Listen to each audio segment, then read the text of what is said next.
مشرکان بگو انی لا املک لکم ضرا ولا رشدا، من برای شما نه ضرر شما در دست من هست نه راهی هدایت شما در دست من است، الا بلاغ من الله و رسالتی، بجز اینکه من تبلیغ کننده رساننده پروردگار هستم تا که گفته های الله را برسانم.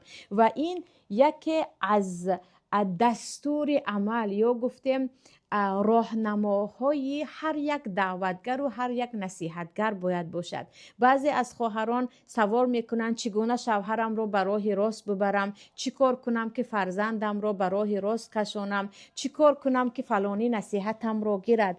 بنده همیشه مأمور هست تا که دعوت و نصیحت کند، اما مأمور هدایت کسی نیست. ما کسی را هدایت کردن نمیتوانیم و برای این به ما دلیل ها از زندگی پیامبران است. حضرت نوح فرزند خود را هدایت کردن نتوانستند، دعوت کردن هدایت کردن نتوانستند. حضرت لوط همسر خود را زن خود را هدایت کردن نتوانستند. ابو طالب با آن همه حمایتی که پیامبر را کرده بودند ولی اسلام نآوردند. از اینجا از ما فقط نصیحت و رساندن است، نتیجه آن به دست پروردگار است که من فلانی را هدایت کرده نمیتوانم.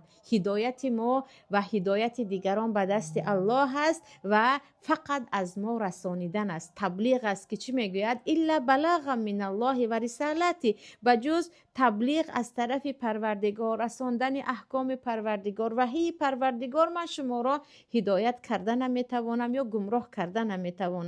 و من یعص الله و رسوله فإن له نار جهنم خالدین فیها ابدا، و هر کسی که سرکشی کند از امر الله و پیامبرش، البته که او داخل آتش جهنم خواهد شد که ابدالآباد آنجا میماند. حتی اذا رأوا ما یوعدون فسیعلمون من اضعف ناصرا و اقل عددا. الله میگوید ای آنهایی که در دنیا مؤمنان را دست کم میگیرید، میگوید مؤمنان خیلی کم هستند یا اینکه موحدین خیلی کم هستند، مایان خیلی زیاد هستیم. روز قیامت وقتی شما میبینید که چقدر مؤمنان عزیز هستند، چقدر اطراف آنها فرشته های پروردگار است، چقدر برای آنها پروردگار سرزمین به نام جنت آماده کرده است و شما چقدر خار و ذلیل و بیچاره همه به هم دیگر نفرت میکنید. آن روز میبینید که من اضعف ناصرا، کی از جهتی کمک ضعیف است و اقل عدد و عددی کی کم هست.